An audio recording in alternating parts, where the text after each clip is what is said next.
Mesdames, Messieurs, encore une honte pour le dictateur Denis Sassou Nguesso. Bien sûr que c'est les Sassou et les Nguesso. Le ridicule ne tue pas, sinon ça se saurait. Bien entendu, ils n'ont pas encore franchi certaines barrières de l'humanité et de la civilisation, c'est-à-dire des barrières de la raison et de la conscience.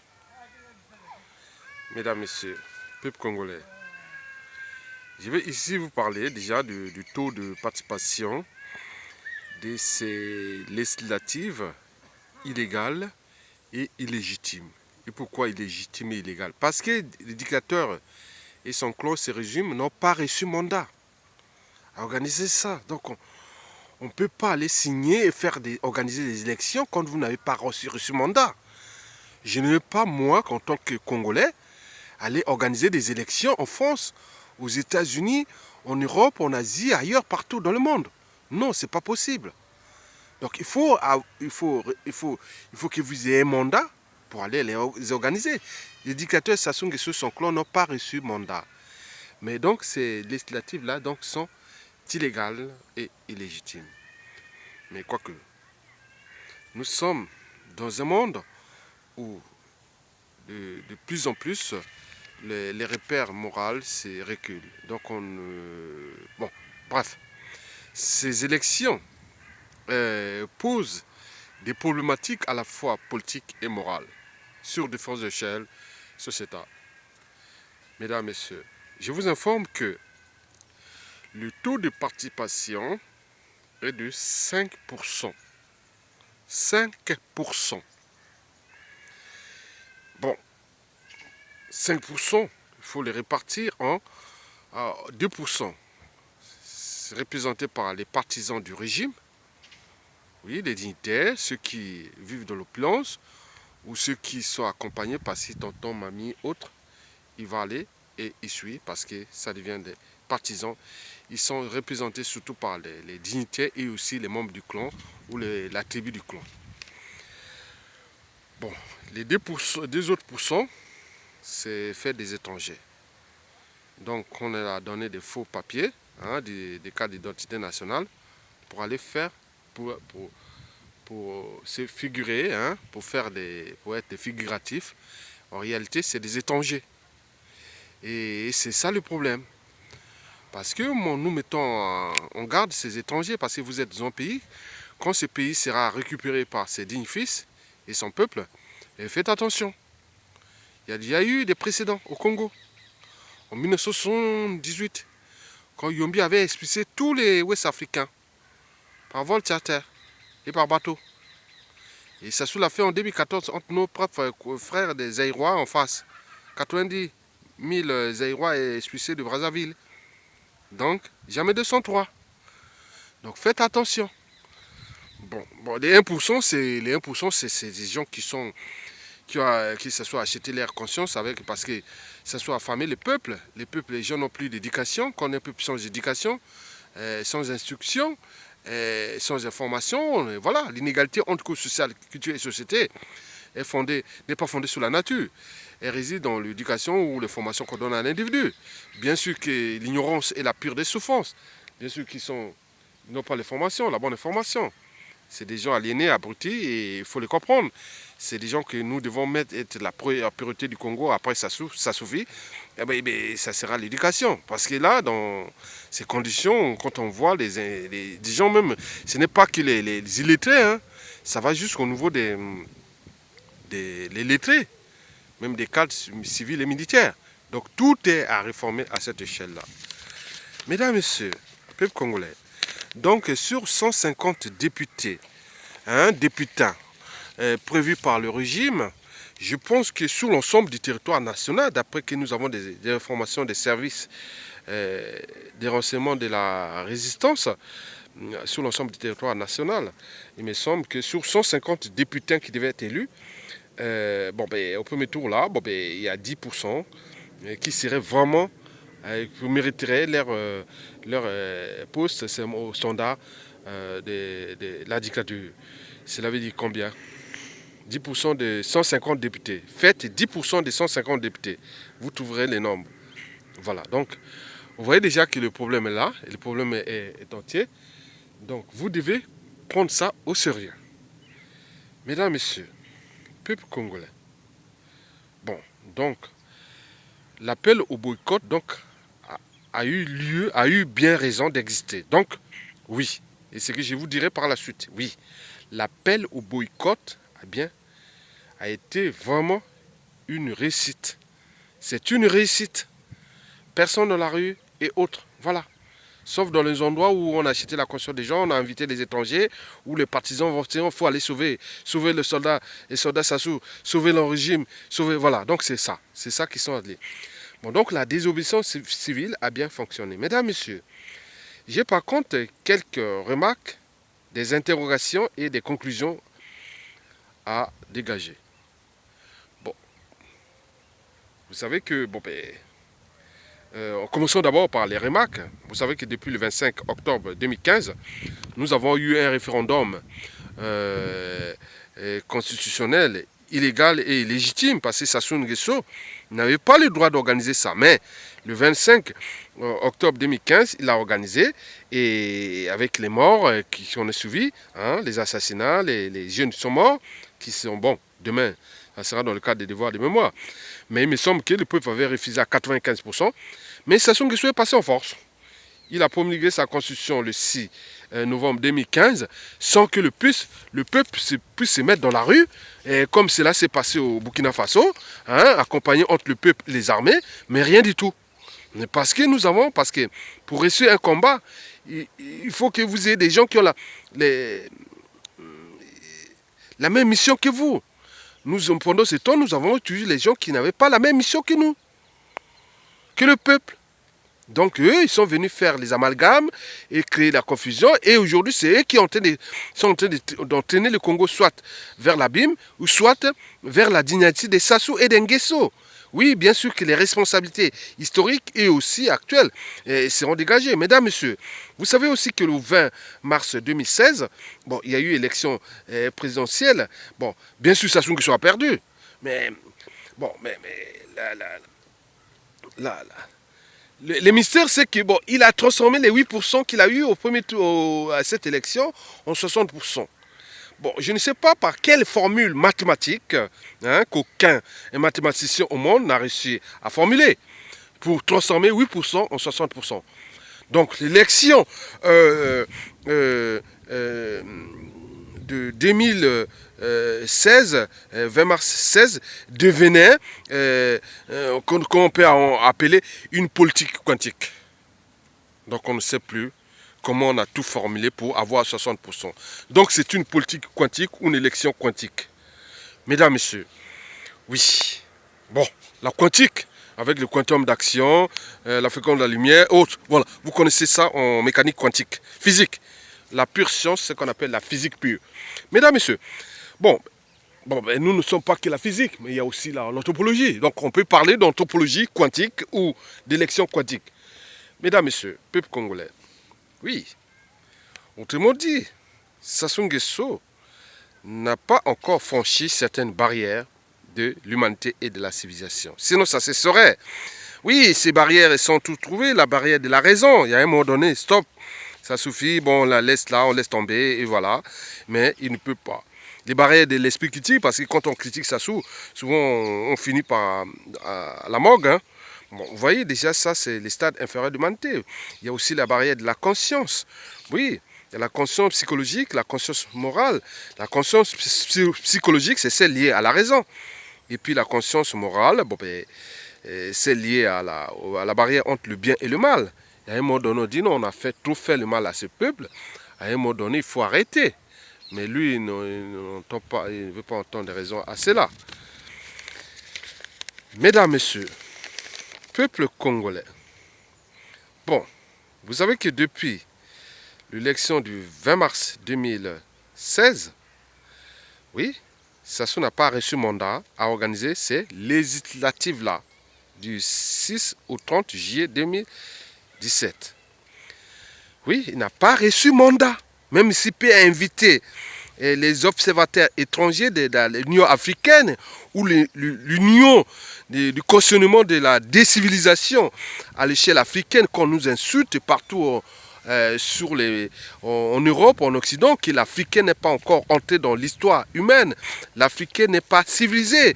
Bien sûr qu'on invite les mêmes décivilisés, les mêmes gars qui ne sont pas rentrés dans l'histoire de la civilisation pour venir accompagner cette décivilisation.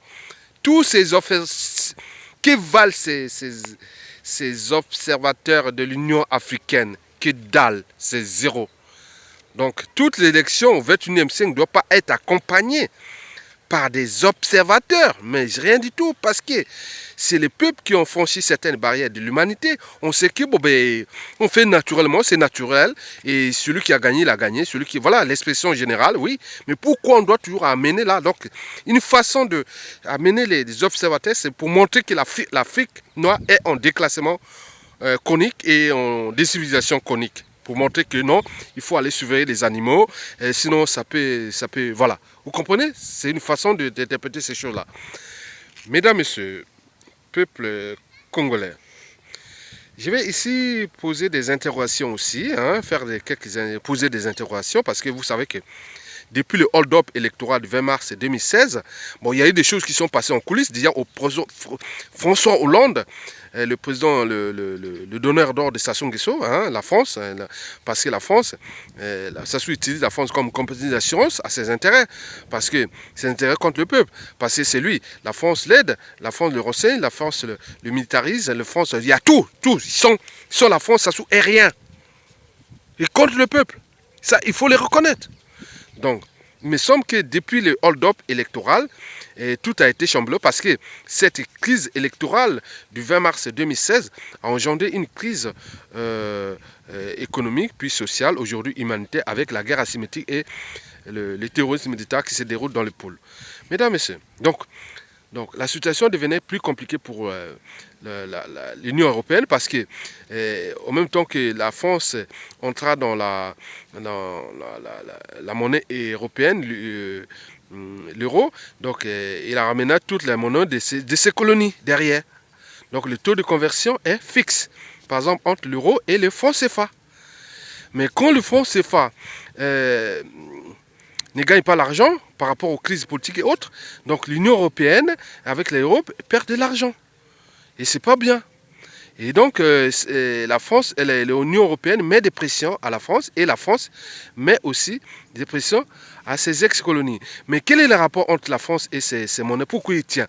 Parce que ces monnaies, et avec les transactions autres, équilibrent les comptes publics français. Sans cette monnaie, la France sera déjà déclassée, vu la dette française, il sera déjà déclassé au 9e rang européen, ou non, mondial. Donc vous remarquez, vous connaissez. Donc la France maintient en plus ses dictateurs, c'est à cause de ces problèmes du franc CFA aussi quelque part. Mesdames, Messieurs, donc il y a eu un deal entre l'Union européenne qui a mis des pressions à la France pour que la situation du bassin du Congo, c'est-à-dire l'Afrique centrale, puisse, voilà. Donc il y a eu un truc parce que maintenir le franc CFA, ce qui équilibre le franc CFA, c'est pas qu'en Afrique de l'Ouest, hein, c'est majoritairement en Afrique centrale, la CEMAC. Parce que c'est la zone la plus riche, avec le pétrole, le bois et tout ça, c'est la plus riche. En Afrique de l'Ouest, il n'y a que un peu la Côte d'Ivoire et quelque part un peu le Sénégal, mais pas grand. Mais c'est surtout la Côte d'Ivoire. Mais nous, au niveau des bassins du Congo, le Cameroun, la Centrafrique, le Tchad, le Congo-Brazzaville, le Gabon, et voilà, vraiment c'est les vaches à lait de la France-Afrique. C'est pourquoi on met tout cet écosystème qui est 100% francophone, 90% francophone, recoupe aussi 100% des régimes dictatoriaux de la France-Afrique. Donc vous avez tout compris. Nous battons à créer des amalgames entre nous, mais les forces qui opèrent là sont extérieures. Mais on ne peut pas venir entrer dans votre maison sans que vous laissez la clé de votre maison. Donc il y a un problème. Mesdames et messieurs, les interrogations là, donc il y a eu un délai entre la France et Denis Sassou Nguesso. Bon, il a dit 2 ans. Bon, 2 ans c'est 20 mars 2016, 20 mars 2018. Bon. En ce moment, on est encore dans les règles. Donc on dit qu'est-ce qu'on fait.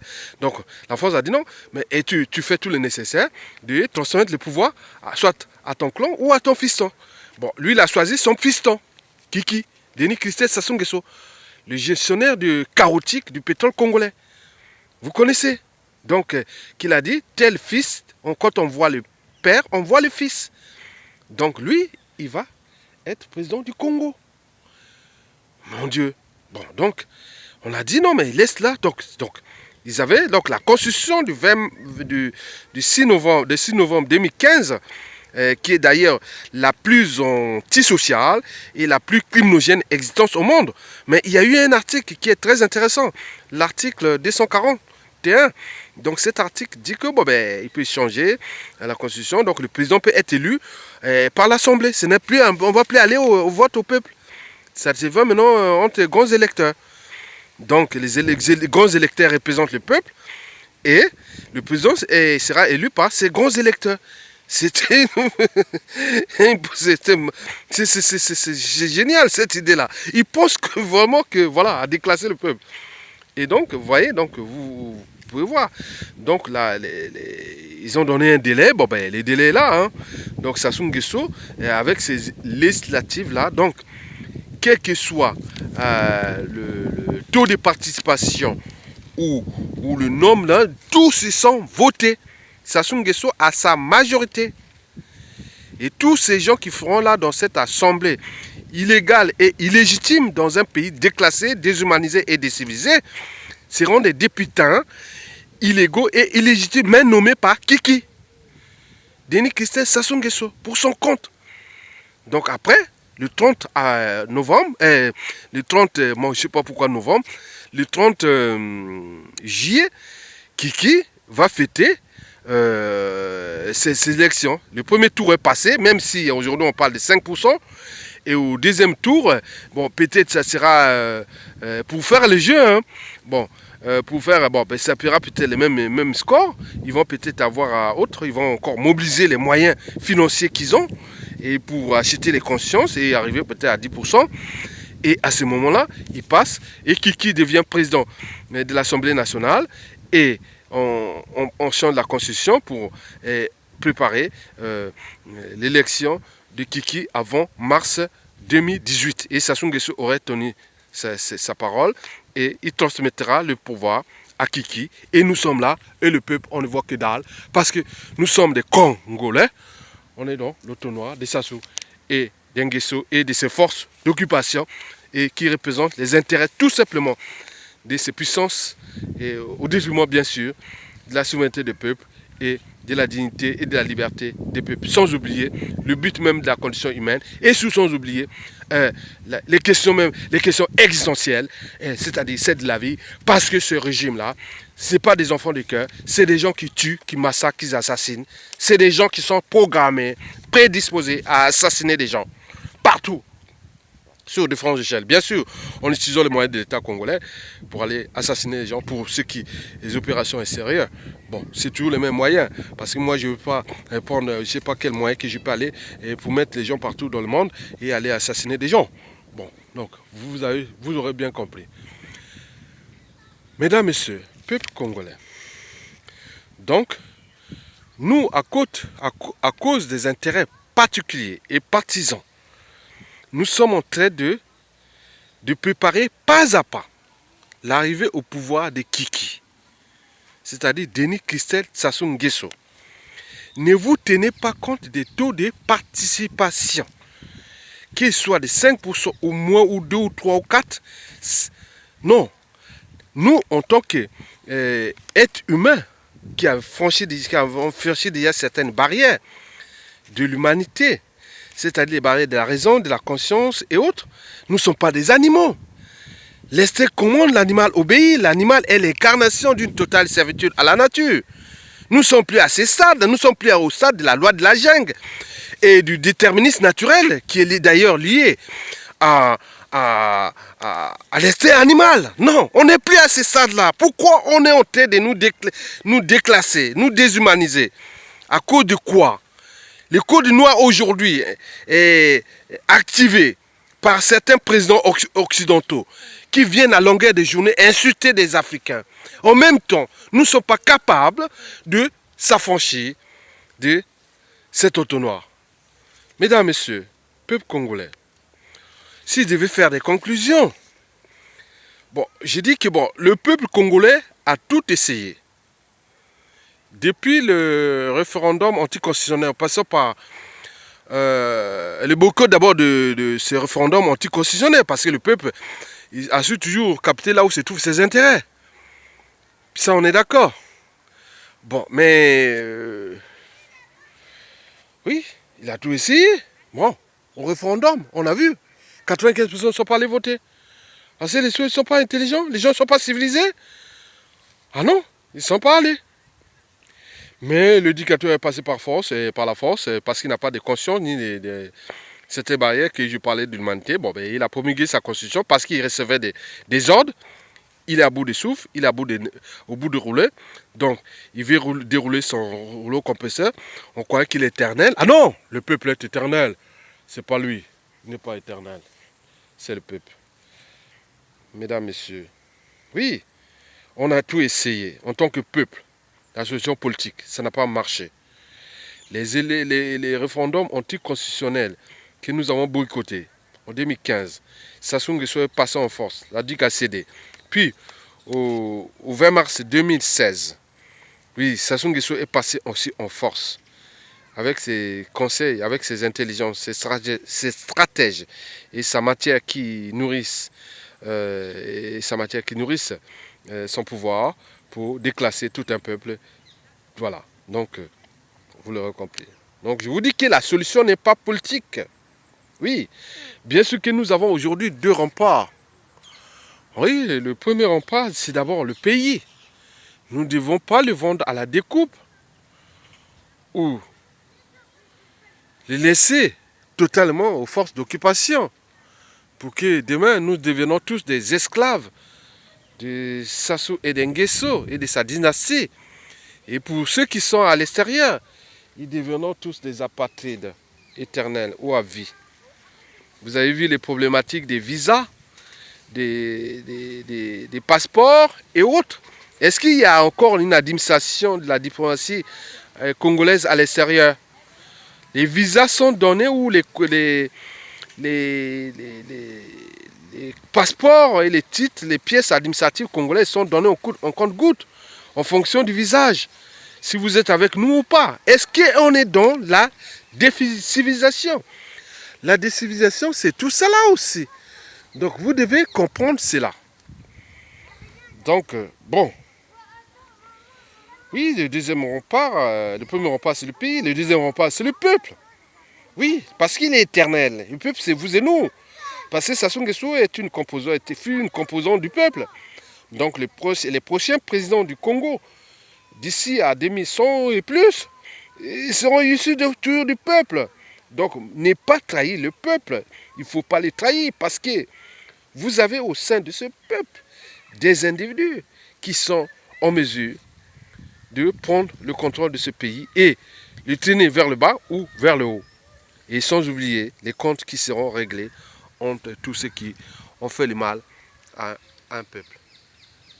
Mesdames, Messieurs, peuple congolais,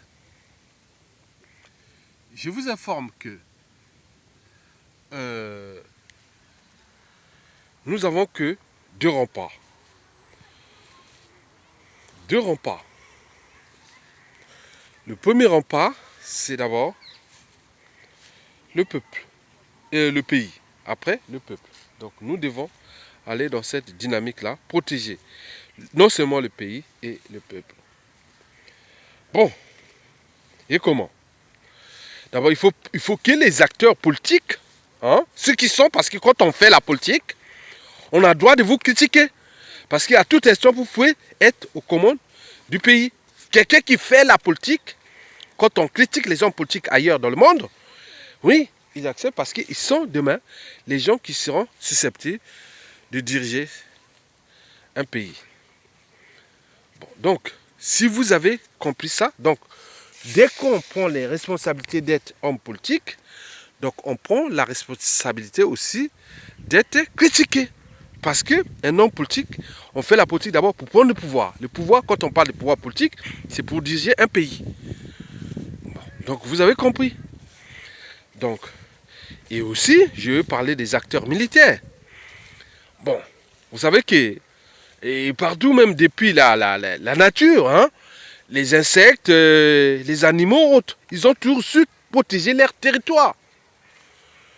Oui, les territoires, c'est pas qu'on est toujours en guerre, mais les territoires, il faut les protéger aussi contre les ennemis des intérêts de ces territoires. Mais qui est l'ennemi des intérêts de ce territoire congolais? Est-ce que c'est le peuple ou c'est Sassou Nguesso? Si c'est le peuple, bon, vous avez les armes, prenez tous les armes et tuez tout le peuple et vous restez avec Sassou Nguesso. Il n'y aura plus de peuple. Il n'y aura plus de ça, donc vous allez rester Sassou Nguesso et le Congo.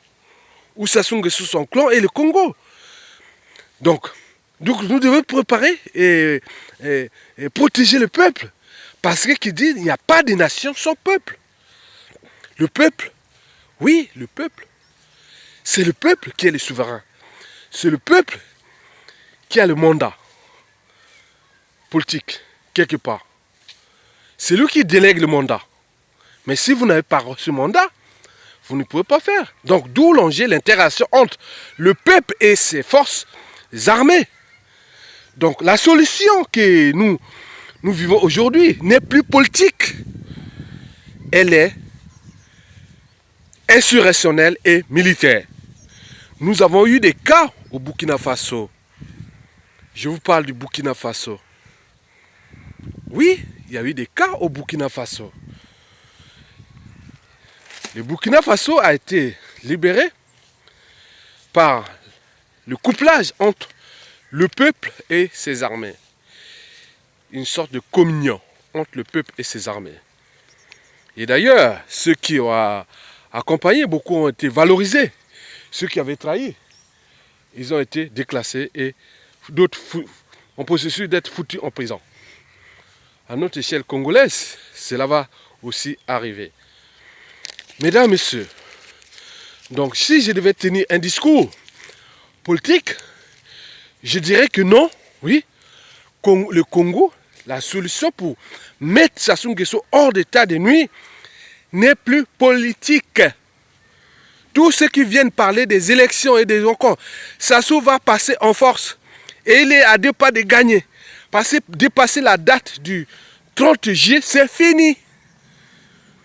Il aura Kiki, président de l'Assemblée nationale. Après, les grands électeurs, il transmet le pouvoir à Kiki.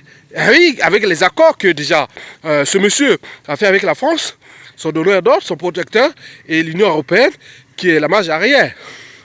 À cause toujours des problèmes d'intérêt économique, des monétaires et autres, et aussi de la France. Donc il y a une conspiration générale contre le peuple. D'où l'enjeu aussi par rapport aux vidéos précédentes que j'ai dit. Bon, d'ailleurs, prochainement je mettrai des vidéos pour un peu raisonner la France. Pour qu'elle puisse prendre ses responsabilités historiques en tenant compte de son passif post-colonial à cette échelle de l'Afrique. Je ne veux pas parler des problèmes de l'Algérie, je ne veux pas parler des problèmes du Rwanda, je ne veux pas parler. Voilà, donc aujourd'hui il y a une situation congolaise. Mesdames, Messieurs, peuple congolais, je vous informe que nous sommes déjà devant des difficultés pratiques et concrètes.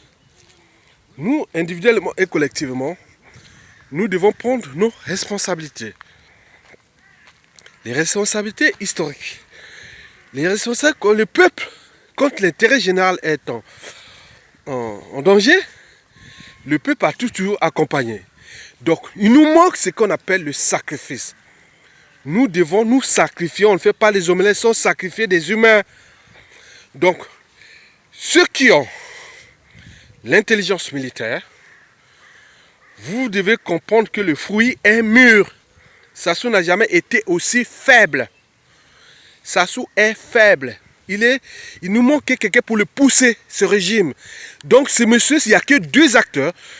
D'abord les armées, hein, qui prennent les responsabilités pour protéger les territoires et les intérêts du peuple.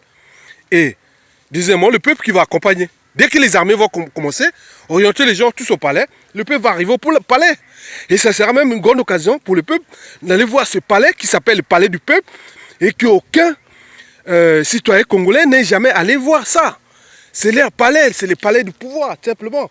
Nous ne voulons pas que ce soit ce palais qui est du pouvoir. Demain, Sassou Nguesso tombe, ce palais reviendra au peuple et il y aura des journées du patrimoine où les Congolais pourront aller visiter ce palais. Voilà le palais que tout Congolais peut devenir locataire de ce palais. Ça appartient à personne, sauf au peuple souverain. Et celui qui a reçu mandat pour les louer pendant ses fonctions. Et après, vous connaissez la suite. Mesdames, Messieurs, peuple congolais, acteurs politiques, vrais résistants, vrais dissidents, chers soldats, chers officiers militaires patriotiques, vous avez la responsabilité historique face à la survie ou non de ce Congo-Brazzaville. À défaut, nous défendons tous des esclaves de Sassou Nguesso. Et Sassou Nguesso, il y aura la dynastie Sassou Nguesso qui va arriver, avec la réforme des armées hautes, il va nommer ses généraux, il va faire tout ce qu'il fait, comme le père. Ils ont l'intelligence. Et après, tous ceux qui sont à l'étranger, ils deviendraient des apatrides à vie, et les boucles auraient bouclé, et vous aurez qu'il a à se plaindre. Qu'est-ce que ça peut faire? Puisque vous n'êtes pas incapable de se sacrifier pour l'intérêt de votre pays.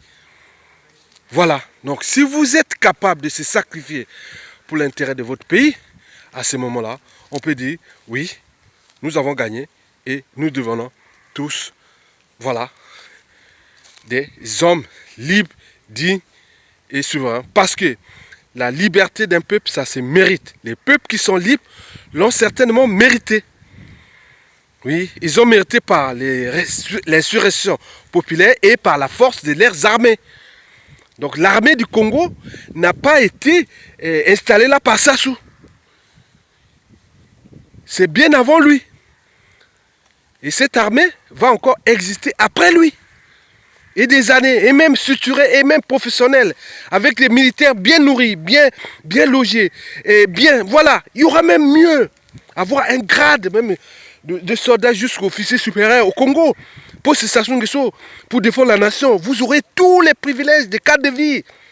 C'est ça, comme on voit dans les armées partout. Nous avons les capacités mentales, intellectuelles, nous avons la matière grise aujourd'hui, nous avons les ressources naturelles, nous avons la culture, nous avons l'espérance maintenant de comprendre que l'enjeu est celui du développement soutenable du pays, en tenant compte des libertés fondamentales, du but de la condition humaine à cette échelle-là, c'est-à-dire l'accès à l'eau potable pour tous, à l'énergie, à la sécurité, à la justice, aux soins, à la nourriture, à l'éducation, à l'emploi, à la retraite, au cadre de vie, hein, espace vert, comme je vois mes vidéos. Oui, on peut repenser les cadres de vie au Congo. Parce qu'un pays, tout pays, pour aller voir un pays, on dit « Ah, c'est beau Paris, c'est beau ceci, c'est beau... » Oui, nous voulons tout ça sur l'ensemble du territoire national. Nous avons les capacités des plans directeurs, des plans d'aménagement du territoire, des plans urbains, pour montrer que le Congo, c'est joli, c'est beau à voir au Congo. Tout le monde viendra, on peut créer des valeurs ajoutées hors pétrole, hors nos ressources naturelles. Bien sûr, en protégeant nos écosystèmes naturels. Oui, nous avons une biodiversité énorme. Donc nous pouvons les protéger tout en repensant notre cadre de vie. Bon, bien sûr, les problèmes de mobilité, etc., etc. Donc, ça, notre enjeu. Donc, tous ensemble, ça se dégage, accompagné de l'insurrection populaire et de nos forces armées. Et ces militaires dignes seront valorisés et le Congo retrouvera son rang. D'abord, l'autorité et son autorité qui seront restaurés, et puis le Congo retrouvera son rang à l'échelle sous-régionale et continentale. Mesdames, Messieurs, je vous remercie.